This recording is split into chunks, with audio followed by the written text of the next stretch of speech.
haddana waxaa rabaa inaa idin tuso dadkii saliidaha kasoo falceliyey saliidii aad sameynayay dad badan luuqa ii soo galeen marka waxaa rabaa inaa idin tuso dadkii kasoo falceliyey fast roundka aan saliida sameeyey last year ay ahayd bishii August Septemberna banaanka usoo baxday like same sanadkan tii labaadna waa sameeyey marka dadkii ku qanceen aan rabaa inaa idin tuso jawaabahooda dhageysi waxaan aada u mahadsantihiin asxaabta kasoo falcelisay kuwii luuqa ii soo galeen iyo kuwa i aqooninba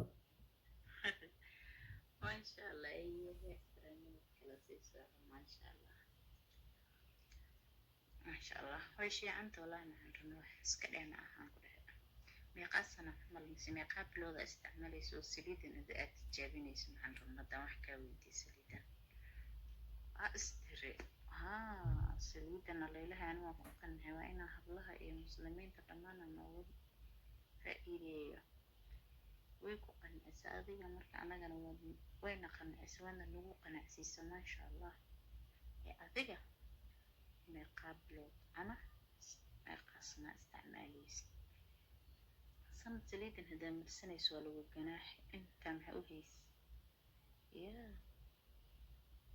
adduunyana cizi guriga waxaan ku wara dadku waxay wada noqdeen bulbulo ilmihi xataa tinta saas u bulbulaysaa maasha allah tabaaraka allah gacanta allah kuu barakeeyo yaa saliida halaga bogtaan leeyahay dadka kalena yuqyuqu kuma ridaaye uqtiyaay wallaahi waa ka mahadin lahayd waxbaa kaa maqan saliidaan haddaad arkin waxbaa kaa maqan halkaasay tintu daadanaysaa kaa jali birtiyo xataa ma kala taqaanin laba maalin haddaa marsata maalinta saddexaad adoo suuqa dhexdiisa shanta farood madaxa la gelay gacanta naciimka ay dareemaysa macaanka ay dareemaysa is arkaysa xaalad kasta inay madaxdaas gacanta ugula jirtid artaa tinta soo isku bedeshay sharafta iyo waxay yeelatay quruxda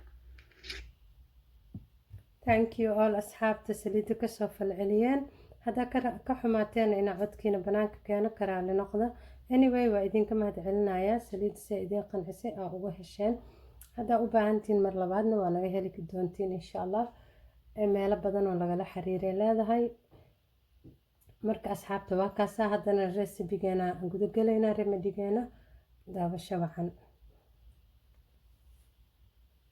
bismillaah assalaamu calaykum waa idin salaam asxaabta meel walbaa joogtiin kusoo dhawaada channelkeena Bushra Cooking and Healthy maanta waxaa idin wadaa alaab timaha kaaga dhigaysa maasha allah kaala arag oo kaa istaajinayso go-itaanka siisiibka dadka ka cabanayaan siisiibka iyo timaha soo go-ayaan salka kasoo baxayaan iyo dadka ka cabanaya baldnesska oo timahooda meelaha ka babanaan yahay iyo dadka cabanaya timaha like ka durkeen waxaasoo dhan maanta daawadiisa idin wadaa hadda tintaada xataa alopecia ay haysato ee meelo ka durugtay way kaa caawinaysaa remedigan waxaa waaye waxaa lagu daaweeyaa dadka timaha siisiibka oo zaa'idka qabaan oo tinta siisiibanayso tinta salka kasoo go-ayso iyo alopeciaga iyo timaha meelaha ka babanaan waaye alopeciaga iyo timaha durkeen oo hairline-kooda ka baxeen oo khafiifka noqdeen soo maanta asxaabta waxaa idin wadaa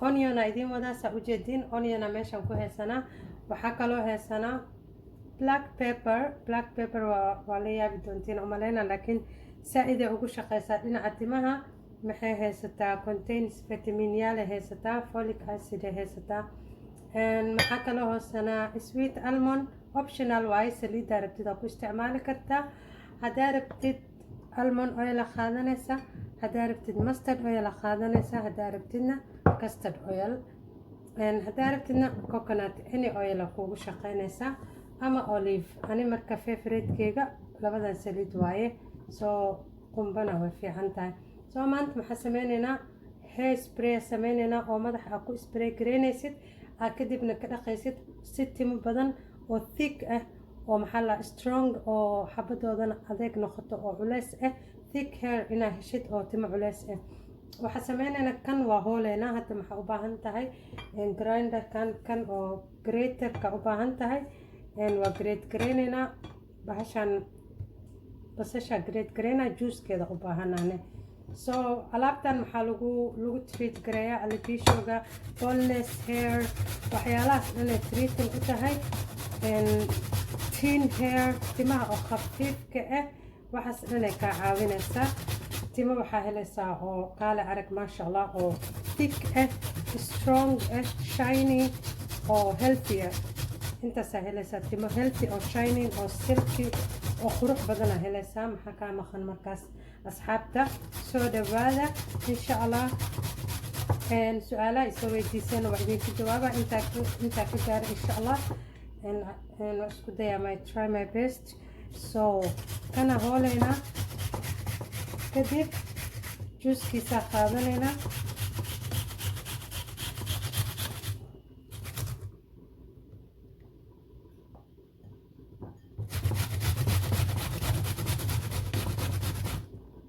kana hoolaya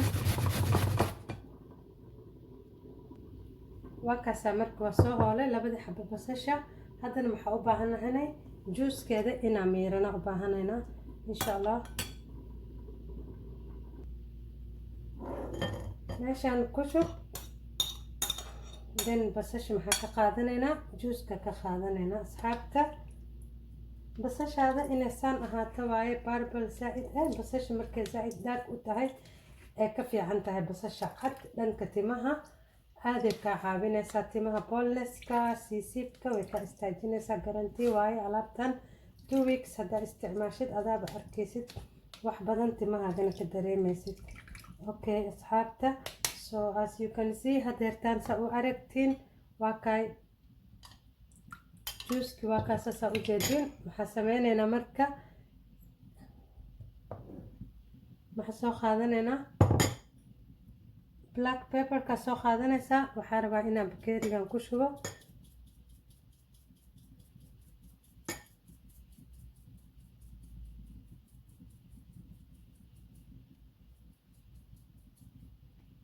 yeele qaadada yariiska teaspoonka. then kan waxaa ku sameynaynaa biyo kuleel, wax yar biyo kuleela ku shubaysaa, just a little. intaasaa ku shubaysaa wax yar. maxaa ka rabnaa? dheecaanka ka rabnaa ayadana. biyo waa ku karkarsan kartaa saana okay waaye, saa jeceshahay easy u so haddana maxaa ka qaadanaynaa, biyaha ka qaadanaynaa filfisha walaaq. saa u jeedin filfishan maasha allah ma laga sheekeyn karo. vitamin c vitaminyaal badan ay haysataa, contains like folic acid ay haysataa. timaha aaday ugu fiican tahay, shinayna siinaysaa. hadda maxaa qabanaynaa, meeshaana ku kormiiraynaa. saa u jeedin asxaabta filfishi iyo waxaa isku darnay basashii, kalarkii uu isbedelay light uu noqday saa u jeedin. then marka waxaa soo qaadanaynaa custard oil. alaabtan haddaad soo baroobaysiin timihiina maasha allah adinkaaba arkaysiinbo thickay noqonayaan. lees xabad hal qaado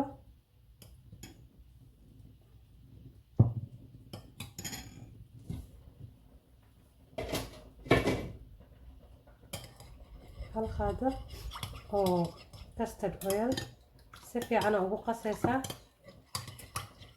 basasha saliid maxaa loogu darayaa? basasha madaxa culeys xanuunay ka dhigtaa. marka saliid haddaa iskaga dartid shaqadina way kuu qabanee.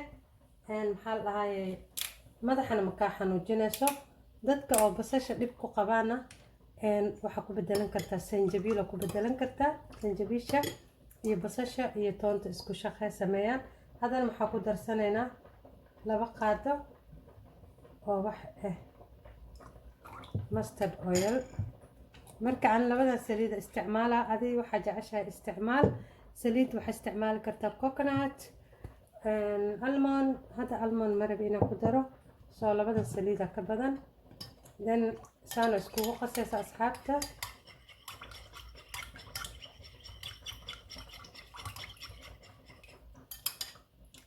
si fiican isku dhex gelinaysaa.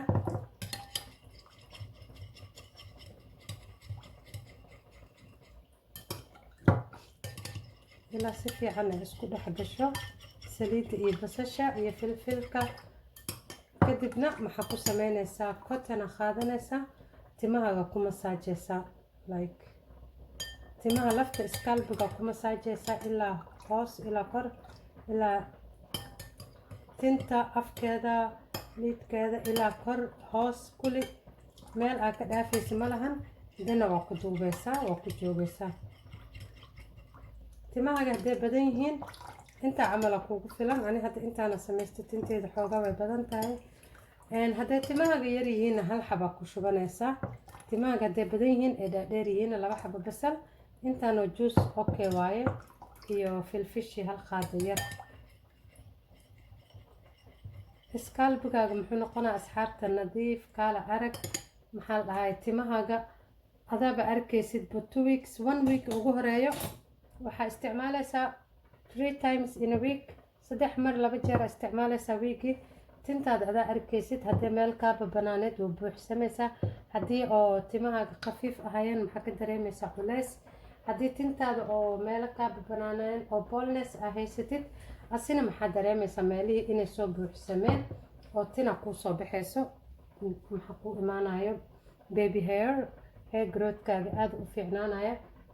inaad ku masaajitid waaye si uu u helo ina circular motion oo dhiigga uu u dhaqaaqo. waa kasa marka intaana idinla sheergareynaya dadkii su-aalaha isoo weydiiyana inaa uga jawaabo. alaabtan ilmaha waa loo marin karaa laakiin ilmaha madaxooda waa sensitive. basasha wax yara ka dhigaysaa. hal qaado basala ka dhigaysaa iyo hal qaado saliid iyo hal qaado custard oil iyo hal qaado oo mustard oil. qaado basal qaado saliid oo mustard oil ama coconut iyo qaado almond. haddaa rabtid inaa cunuga timihiisa bixisid make sure basasha inay aad ugu yar tahay because basasha ilmaha madaxooda maxaa sensitive inay ku xanuuntaa laga yaabaa. laakiin qofka weyn haddaa caadi ku tahay fine. markasta saliid iskaga badiya. ani saliida ku badiyaa madaxa igu wareerta marmarkaa isticmaalo. so haddaa saliida ku badisid waxba ma ku noqonaysid. madaxana hala xirin please because too much muxuu noqonaa tight madax ku wareeri karo. madaxaaga open ha ahaado suu hawo u helo. soo waa kaasa asxaabta intaas idinla sheergareynaya aada u mahadsantihiin. haddana maxaa rabaa inaad ku shubto ama hair spray ku shuban kartaa ama cottonka ku isticmaali kartaa. soo ani hair sprayga ku shubaya.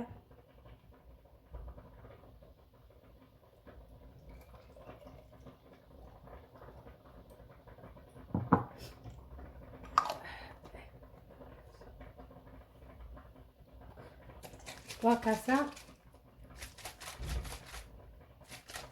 alaabtan caadi maahan asxaabta spraygan markaa madaxaaga ku buubsatid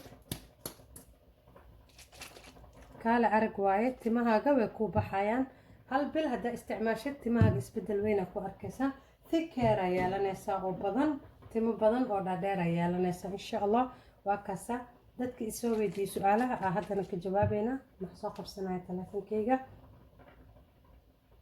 maxaa rabaa inaan akhriyo su-aalihii la isoo weydiiyey oo quick insha allah. maxaa ka bilaabeynaa Faadumo Cali. Faadumo Cali waxay dhahday abaay waxaan rabaa saliida saan ku heli karaa abaay. insha allah markay UK imaato anaa kula soo socodsiin doono insha allah. commentiga dhankiisa ayaa kuugu soo reebi doonaa. aada u mahadsantahay. waxaa ku xigo Yuusuf Guule. Yuusuf waxawaaye wiil waaye soo dhawo walaalkey. wuxuu dhahay saliida dumar miyaa gaar u tahay mise rag iyo waa dumar marsan karaan walaalo. thank you walaalo suyo welcome soo dhawo. saliida aan sameeyo nin iyo naag way marsan karaan dumar iyo rag ilmaha yar way marsan karaan. qof ay gaar u tahay ma lahan. qof kasta timo qurux badan rabo uu isticmaali karaa. remediyaasha soo geliya. aada u mahadsantahay walaalkey soo dhawo mar labaad. maxaa ku xigto Caisha Xaaji. Caisha Xaaji waxay dhahday 3 jir ma loo marin karaa. haa abaayo 3 jir waa u marin kartaa. biyaha xulbada iyo biyaha xabadsooda waxba ma ka dhibayaan.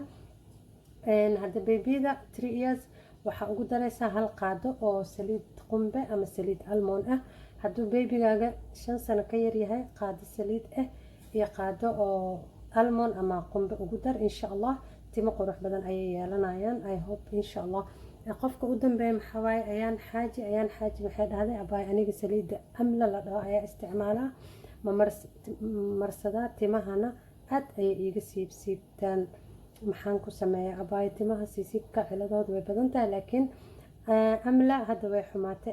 amladii hore ma ahan.